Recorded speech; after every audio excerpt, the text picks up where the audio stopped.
The world is made up of many characters, and property is no different too. Fortunately, most people in the community that we get to meet are absolutely wonderful.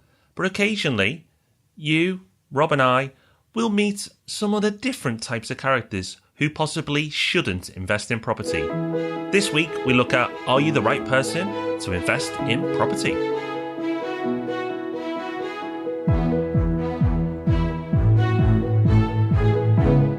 Yeah, welcome to the Property Podcast, episode 177, to be known in future as the episode in which we alienated half the people who are listening. No, I don't think we will actually, because if you're listening to this podcast, you're almost certainly the right type of person to invest in property.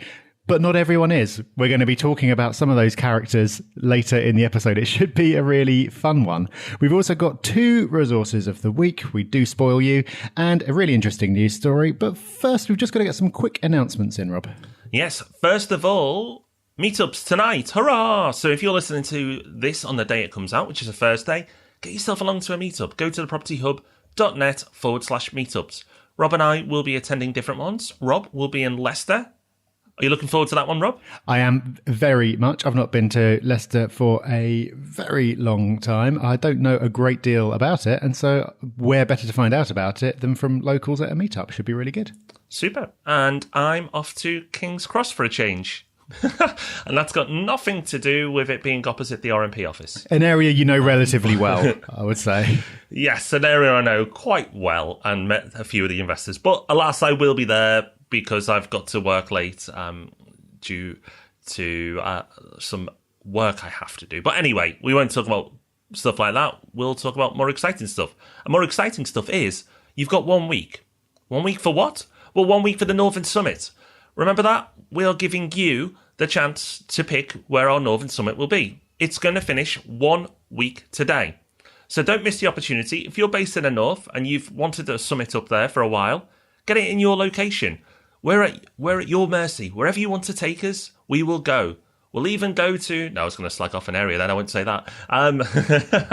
But wherever you vote, we will end up. So go to thepropertyhub.net/vote. Super simple. Click on the link, place your vote, and that's it. And then hopefully in a week or two, we'll be able to announce the winner. Yeah, good save there, Rob. We don't want a repeat of when I offended everyone in Burnley. That's probably a couple of years ago now, but we're just about getting over the shockwaves. I can't believe you brought it up again. I know. Speaking of shockwaves, Brexit is a topic that has, been on everyone's mind just a little bit. And we've talked about it. We've done 2 episodes on it now. We did a sort of like an emergency episode just afterwards, and then we did a full episode the week after that. But there's still a lot more to say on the topic.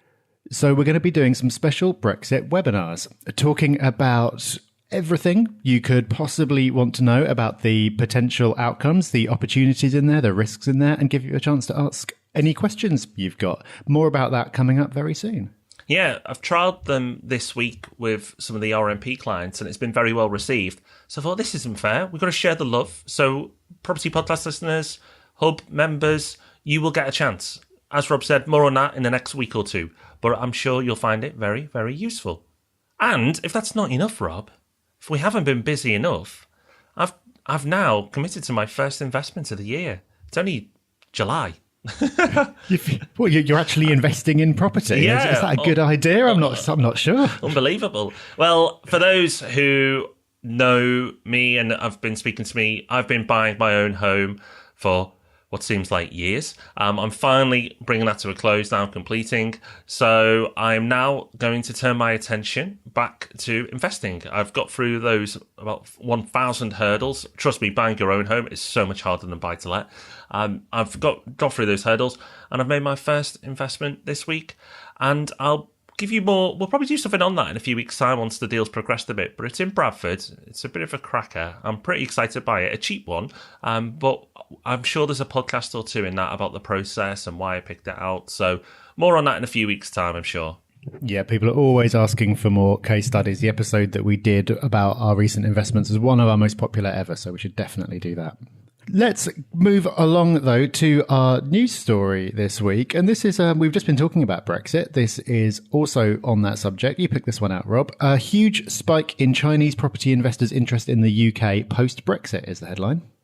It is. Admittedly, I'm a bit lazy because I took this from the Brexit webinars I've been doing the last week. However, it's a massive news story.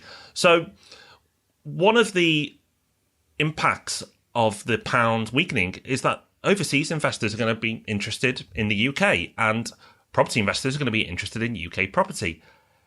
The Chinese Rightmove, or whatever it's called over there, their version of it, their biggest property portal, has seen, since Brexit's been announced, a 40% increase in inquiries in UK property. Now, there's quite a few people in China, I'm led to believe, and their biggest portal probably gets a few visits. So to see a 40% increase in interest in UK property is bonkers. And as we've talked about before, a lot of that interest now is being sort of diverted into Manchester and Birmingham as well. So it's really interesting to see all that money going to start probably piling in to the UK in the not too distant future. If you have any doubts, just remember 2009 and 10, because they were the first to come in as well. And it's not just the Chinese, it's all overseas investors. The pound's been devalued against every major currency around the world.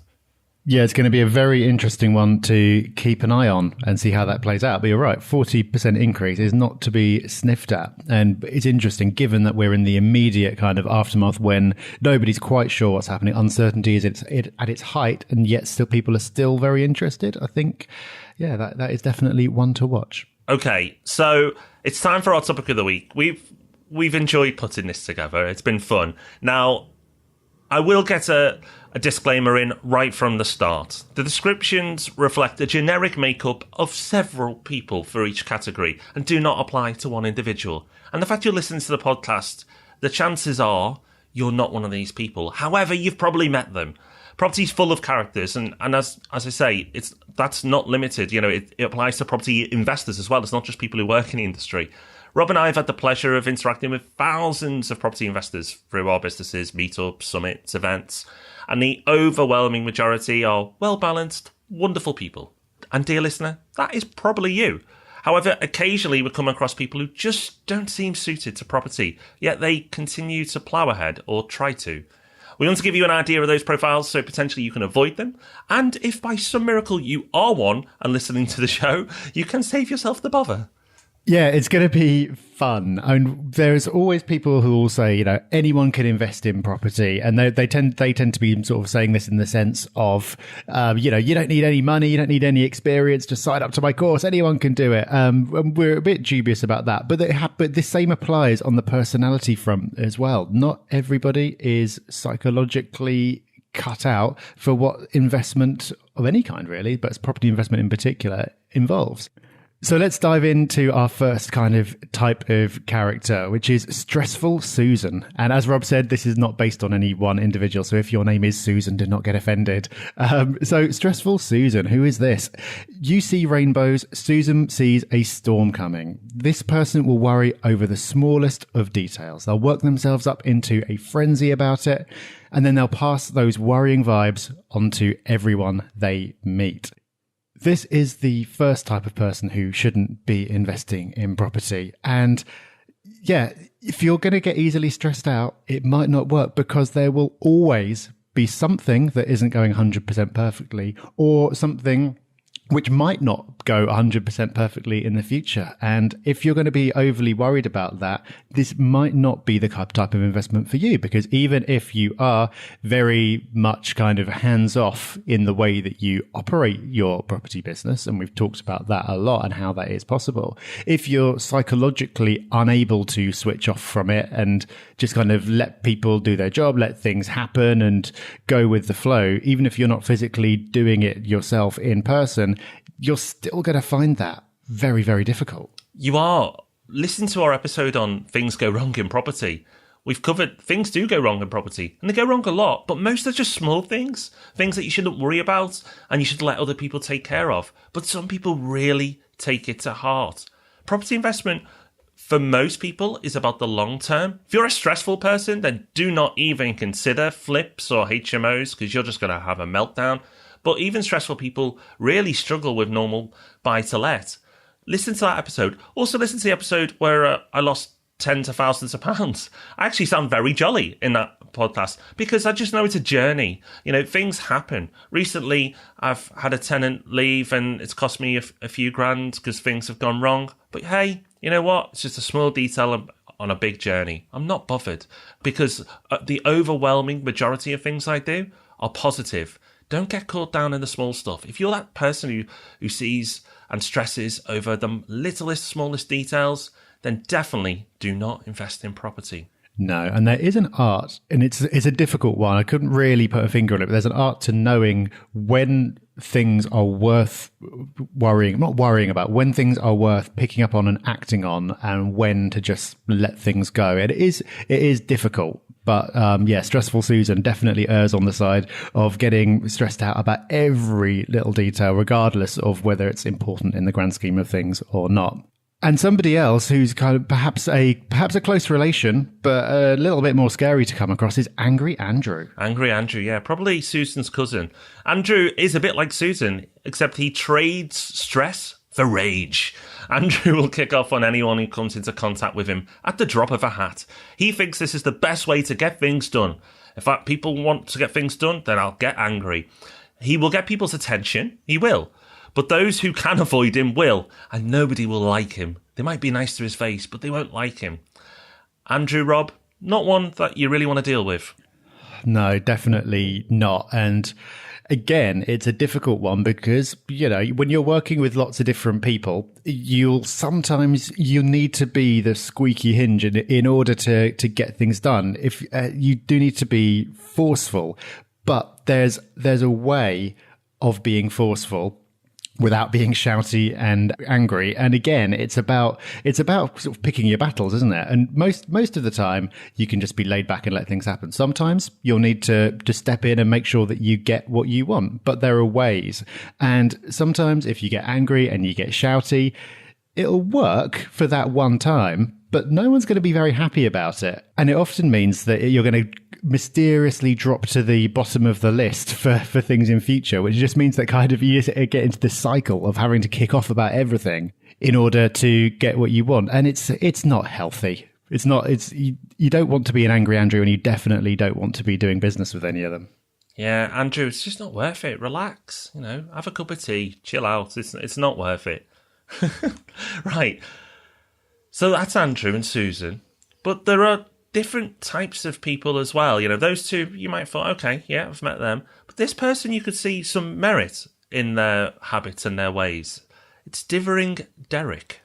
Yeah, now Derek is a nice guy. He means well, and he's doing the right thing because he's educating himself. He's doing his research. He's being diligent. We could call him diligent, Derek. But the problem is he can't pull the trigger. He'll attend meetups, events and courses.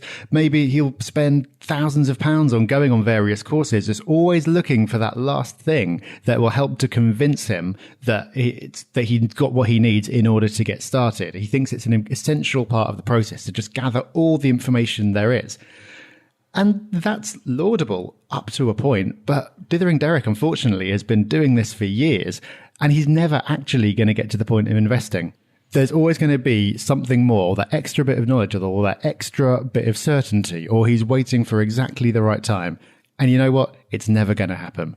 Now, this is very dangerous for you if you are not one of these characters who we're talking about today. And you're not. You're one of the wonderful people, the majority of wonderful people in property. Because, you're a nice person. You'll come across someone like Derek at a meetup or somewhere else. You'll give them a little bit of your time. But you'll get very, very frustrated quickly if you keep doing that. Because you'll keep helping him out, you'll keep listening to his ideas and kind of almost indulging his property fantasies. But you're going to get frustrated because he's never actually going to do anything. And people in property love to help as a general rule. And we love to help, and it's really nice to see people succeed. But there's nothing more frustrating than giving somebody advice and then them never acting on it at all. So you don't want to be a Dithering Derek because you're just wasting your time. You're just going to be basically having a hobby of researching property but never doing anything, which doesn't get you anywhere. But you also need to have Derek on your radar to make sure that when you are spending time talking to people or helping people, they're actually going to do something with it and not just waste your time. There's two things we say quite frequently. One, the real learning starts when you invest. That's when the most knowledge will come to you. And second, Rob touched on this, but there's no such thing as a perfect deal. It doesn't exist. You're looking for very good, but perfect. You can always find a reason not to invest in something. Always. Always. There's no perfect investment. It does not exist. So, Derek, if you're listening and you've been looking for that deal, maybe get a new hobby. Maybe, train set, something like that. And that's not a dig. I love trains. But while Derek is a nice guy, someone far more annoying is Terry the Talker. Terry's the opposite of Derek, but produces the same results. Terry will talk to anybody who listens about his grand plans, and may even make a little bit up in his own mind to keep up appearances. Terry will love stealing your time. He will chat and chew your ear off at any type of meetup he goes to. I'm pleased to say I've not met a Terry the Talker at a Property Hub meetup, and that's genuine, I haven't. However, you will meet them eventually, because I've met them at different events and scenarios. Now, once you've identified a Terry the Talker, someone who won't shut up about their grand aspirational plans and has actually done nothing, you want to get away from them pretty quickly, because Terry will use you for his own ego. He will keep you in the space and talk and talk and talk at you until you pass out. He passes out.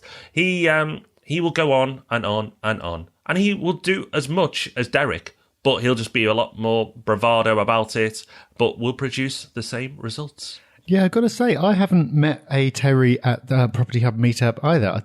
We can only assume it's because our leaders do such a fantastic job of attracting the right kind of people and passing on what it is that these events are all about. But I have met some Terrys at other events. There are plenty of them out there. This isn't just specific to property at all. I'm sure there are Terrys in all walks of life. But yeah, when you do come across one, nothing good will come of it, because it'll either just steal your time, or worst case, it'll make you feel bad because you think that he's got all these really great ambitious plans and, this is a guy who's got everything sorted and you're just more modest, or you're not so sure. But in fact, it's all rubbish. So either way, nothing good will come from that conversation. Back away quickly. Okay, now another character who seems fun at first is Gung-Ho Grace. If you come across a Gung-Ho Grace, you at first will be quite excited because she's so enthusiastic about property and she's so keen to get going, seems really motivated, the absolute opposite of a dithering Derek. But Grace is putting herself in some fairly serious danger. So, for example, you'll come across people like this who've just come into some money. They're completely sold on the idea of property. And it's like this money is burning a hole in their pocket. They're just so enthusiastic about property.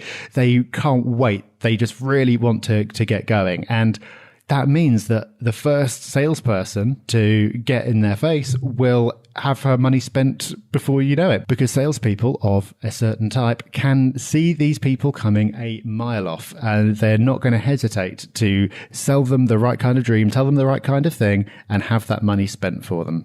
Now, if Grace is lucky and the first person she comes across is, relatively competent or trustworthy, then she might do okay. The best case is that she'll do all right, then she'll get bored when the money has been invested and move on to the next thing. Worst case is if that person didn't have her best interests at heart, she could end up losing some or all of her money very quickly.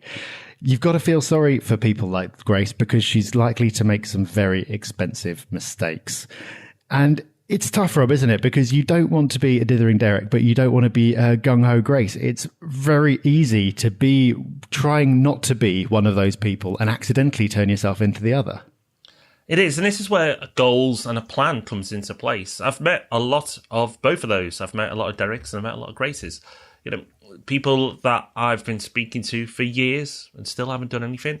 But also the complete opposite.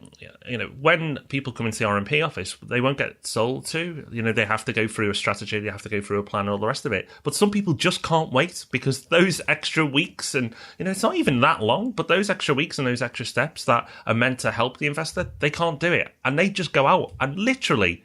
Often it's like inheritance or something like that. They are spent up 2 weeks later. It's it's phenomenal how quickly they can get through tons of cash. And before you know it, they've bought overpriced, apartments somewhere, or they've bought off plan where they can't get a mortgage and they've got to put 50% down or something bonkers, or even worse, student pods. They've just bought into whatever's been sold to them. As you said, Rob, you've got to feel sorry for them because they've never had money before and they don't seem to keep it for long either. But there is a character that really sums up the majority of the investors on the podcast. And that's sincere. It really is the vast majority. Certainly the ones we come into contact with through, the companies, through the meetups, through the summits. And we've named this person Remarkable Rob. Now, Remarkable Rob is well balanced. He's strategic. He educates himself. He takes action, but doesn't take silly risks. He's good looking. Okay, no, too much. But I thought you said you didn't base these on any particular person. I'm definitely recognising myself in this one. Well, yeah, please forgive us that indulgence. It's just in jest. But this is the majority of us, listener. We're balanced. We're sensible. We're not spending our money in 5 minutes, but we're not taking 5 years. We're progressive. We buy property. We educate ourselves. We just do things the right way. We're not trying to become millionaires in 6 months through property with no money down. But equally, we do expect to become wealthy over the long term if we do things right. It's you take action when it needs to be taken, but you don't stress over the small stuff. It's a nice place to be. Yeah, I think this has been it's been a fun episode for us. I hope it's been fun for everyone else as well. It's been a chance to vent a little bit, but there's a few serious things going on here. First of all, if you come across these types of people, the quicker you can spot them, the quicker you can save having your time wasted. Second of all, if you do recognise yourself as one of these types of people, which I'm sure you won't, but if you do, then you really should think about whether property investment is right for you. There's no point in doing something that's got the potential to stress you out or make you angry or lose a load of your money or waste a load of your time. If you do think that you're one of these people, then there are plenty of other things you can do with your money instead.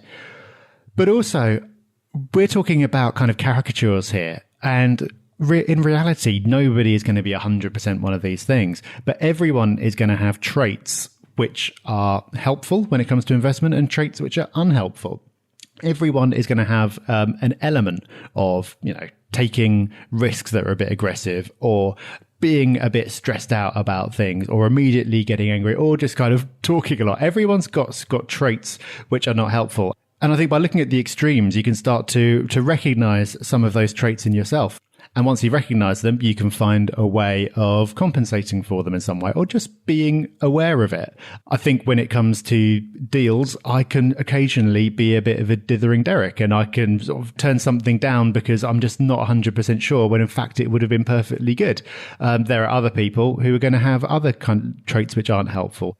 So this is a bit of fun and it has been really fun, but I think you can, even if you're not one of these types of person, which I am sure you are not, you'll probably spot something in there which could be a little bit uncomfortable. And that's something that you can work on to be better, because however much of a remarkable Rob you are, nobody's perfect and you can always be better. Completely agree. Lovely. Hope you enjoyed that, everyone. Now, resource of the week time is coming, and also a little hint of what we've got coming up over the next few weeks, because we've got some good stuff in the can. However, before we get there, of course, we've got to thank our wonderful reviewer. And this week comes from El Rake, and I know who that is. Hello. She says, this podcast truly provides real-time, understandable, relevant advice for property investors. Just as I was listening to episode 151, When Property Goes Bad, mentioned that one before, I received a phone call from my builder to say he's down tools on my flip due to non-payment of bills by my joint venture partner. Still trying to fix the problem, but the whole situation was made so much more manageable by your encouraging and cheerful discussion. Thanks so much. Well, thank you, El Rake. Appreciate that review. And yes, things do go wrong, but see how El Rake seemed to deal with it fine, hasn't melted down. Seems like a bit like a very familiar, like a remarkable Rob. Well, how about a remarkable resource of the week as well? Or maybe even a pair of resources. This is something that we were talking about with one of our team the other day. And Rob very sagely said, oh, that should be a resource of the week. And so it is. And those resources are PicMonkey and Canva. Both of those will be linked to in the show notes. This week, those show notes are thepropertyhub.net/rightperson. And they are both image editing tools. So you've probably heard of Photoshop, which is just like the sort of like the real kind of professional photo editing package. But for most people who just need to do the occasional bit of graphics, that's far, far, far more than what you need. The great thing about PicMonkey and about Canva is that they are completely free. They're online, so you don't have to install anything. And they're really easy to use. So if you just need to do something quick, like, for example, you want to put together a flyer for a property that you've got available or something like that, these tools make it extremely easy. Or if you've got photos of a property that you're going to use for marketing, but you just need to adjust them a little bit, you need to crop them or increase the brightness or something like that, dead easy. You don't need to have any kind of learning curve. You don't need to have to pay anything. It's just really, really easy. So those are those kind of tools where, you know, if you're like most people, you don't need to do anything with graphics very often, but it's worth bookmarking because when you do, you'll be very glad that you did. You certainly will. Right. And you'll be very glad you did come back next week because the next couple of weeks, we're putting together some topics that we know have been high in demand. Not too much detail on it yet, but we will be covering in due course personal finance, commercial lending, and a few other bits and pieces. So make sure you're back next Thursday. And, of course, make sure you're back next Tuesday for Ask Rob and Rob. Yep, twice a week, you lucky souls. Okay, well, that's us for another week. Thank you very much for joining us. A reminder, if you are about today, you're listening to the podcast on the Thursday, we will be at the meetup. We will be going to Leicester, and you'll see Rob there, and King's Cross, you'll see me there. So look forward to meeting those who attend that meetup. And Rob, I'm sure you're looking forward to getting to Leicester. But until next week, when we'll report back on how it went, have a good one. Bye-bye. Thanks for listening to The Property Podcast. For show notes, all our past episodes, and to leave a review, go to thepropertyhub.net/podcast.